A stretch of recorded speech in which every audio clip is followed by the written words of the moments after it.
Hi everyone, today we're going to talk about Patchwork, which is one of my favorite games.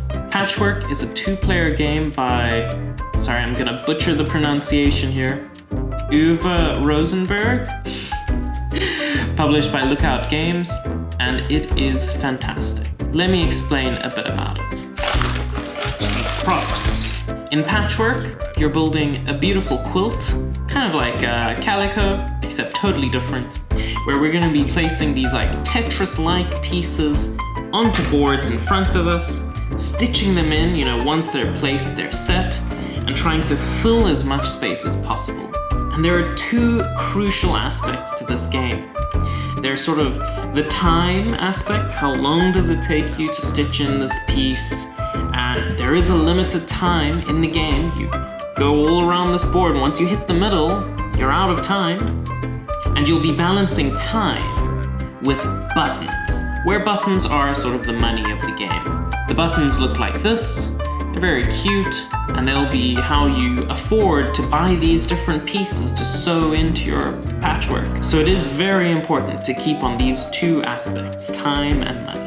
The game is also super simple to explain to people and just so fun to play. I find there's a lot of depth and even new players really enjoy it. So, without further ado, let's get into the setup and then we can do some gameplay afterwards. To set up, you grab your two boards, give one to each player, and that determines your colors. There's one yellow and one green in my version of the game, but I know they also have some skinned versions that are like Christmas edition, which I may just be getting for my wife at some point.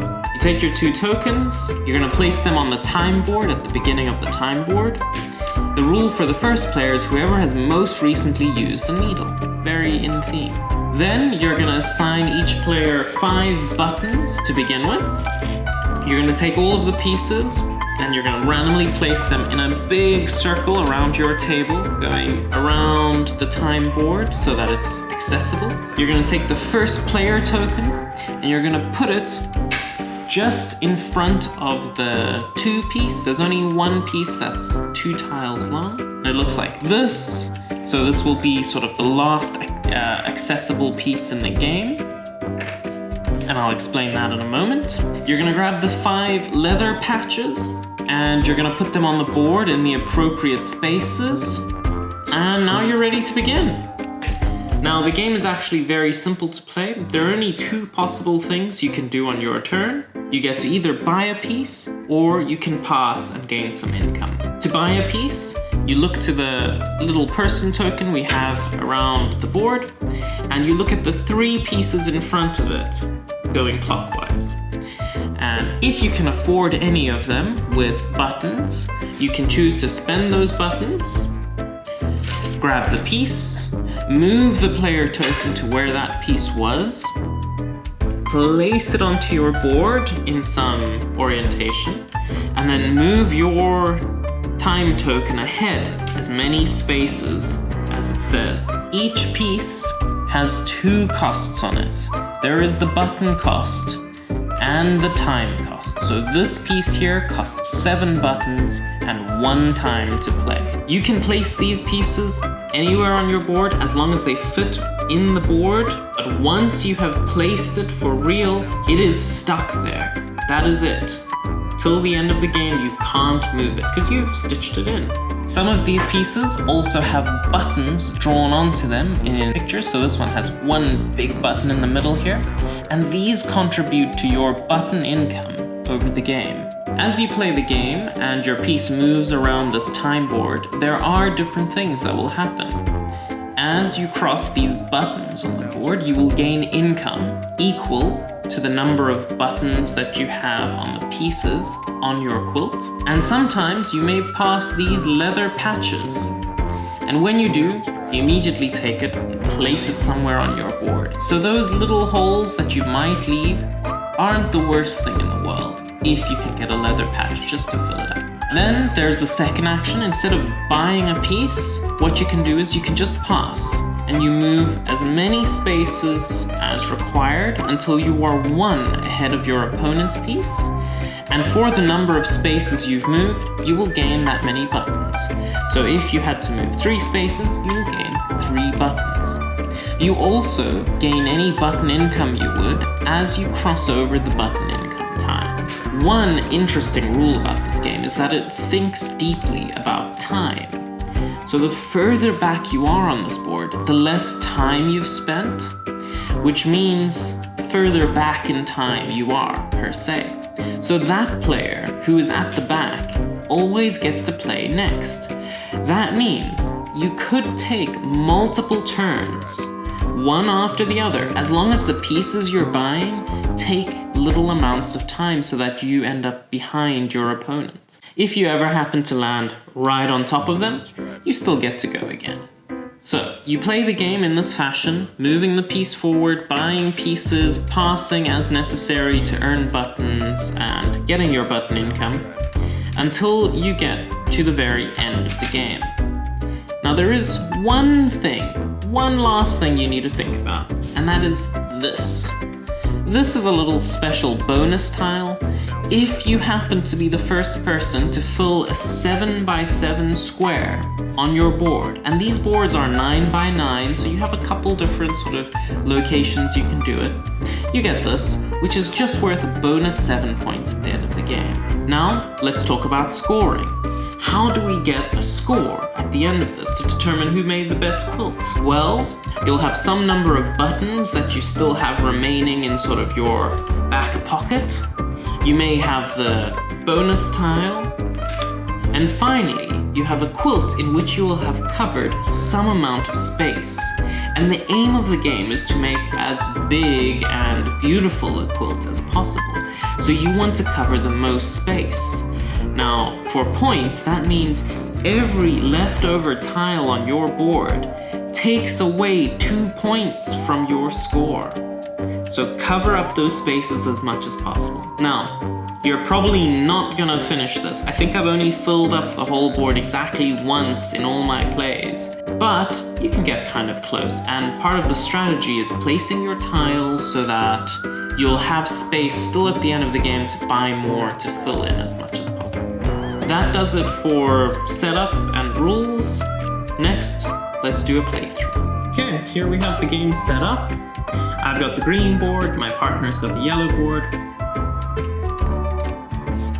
Our cat's involved too, and we've got our tokens. So the one who most recently used a needle was her, but for the purpose of this, I will take the first play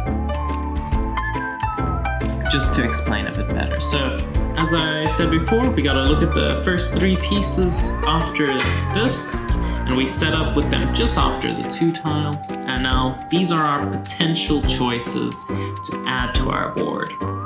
So the first thing I'm seeing here is I can't even afford this middle one. I could afford either the first or the third one.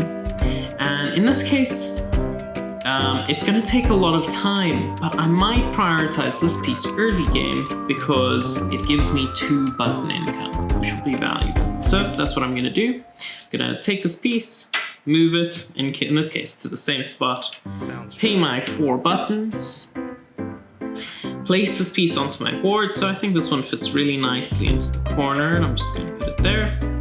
And I'm gonna move forward 6 times, so that is quite a lot. 1, 2, 3, 4, 5, 6. And I happen to pass a button income tile, so I'll grab 2 buttons.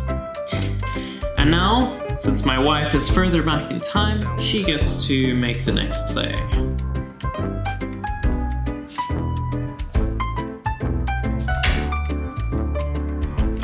That costs 2 buttons and 2 time.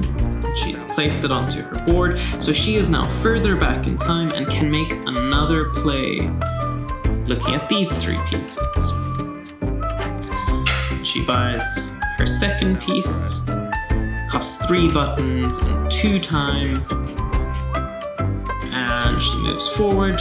She's actually out of buttons now. So she has no choice but to pass here. Often that is when you'll pass, when you have no choice, or maybe you're trying to save up for something. So in this case, she has to pass, so 1, 2, 3. So she gains 3 buttons as well as her button income of 1 button on her board. So she'll get 4 buttons from the bank. And now, because of the pieces we've bought, this person has moved forward, and I can now choose from these 3 tiles. And I'm gonna start prioritizing space, and thankfully these 2 are good for space. So this one costs only 2 buttons and 1 time, that gives no income. This one costs 5 time. So it's a tough choice here. I'm gonna take a look, and it'll take me 1, 2, 3, 4, 5, and I'll get another button income. So I think this one makes sense here, even if it doesn't fit ideally. So I'm gonna spend the 1 button, and I will put it doesn't have to touch this, so I can put it anywhere on the board, but I kind of wanna go closer to the 7 by 7 goal. So I'm just gonna place it like this. Not ideal, but it's something, and I'll move forward my 5 time, but I'll now gain 3 buttons. And I move the player forward into where it was. As you can see, the game is quite simple, and this is how it would go for the majority of the game. We'd slowly add pieces to our boards.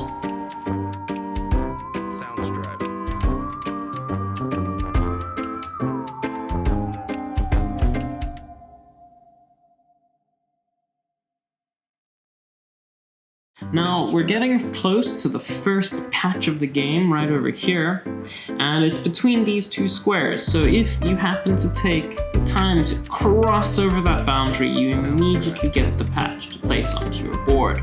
And this is one of those strategic decisions in the game. Should I prioritize getting that patch and potentially messing up my wife who has that hole in her pattern? Or should I get something that's better for me? In this case, I think this piece fits in so much nicer, it's a bit cheaper. I'm gonna grab this one to begin with, just to fill up this kind of annoying hole I've made over here. That costs 1 button, 2 time, and brings it to my wife's turn.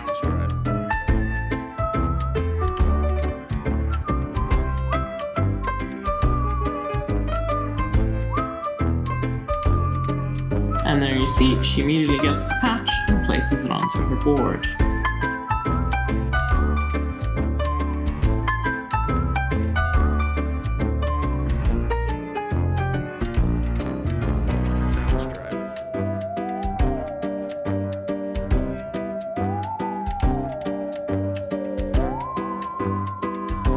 So, we're nearing the end of the game. There's very little time left.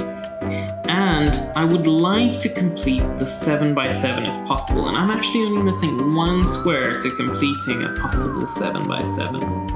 Now, this makes a lot of sense, but if I were to take it, it would mean that I can only take pretty much straight pieces, of which there are a few left, but they're risky. Instead, I know I'm gonna get this patch, and this covers 1 more block and costs slightly less. So I'm gonna take this piece, fill it in here, costs 7 buttons, and 4 time, 1, 2, 3, 4. And now I'm gonna get this patch, and I'm gonna get the 7 by 7 for those bonus 7 points at the end of the game. And we're very nearly there, so let's see what happens.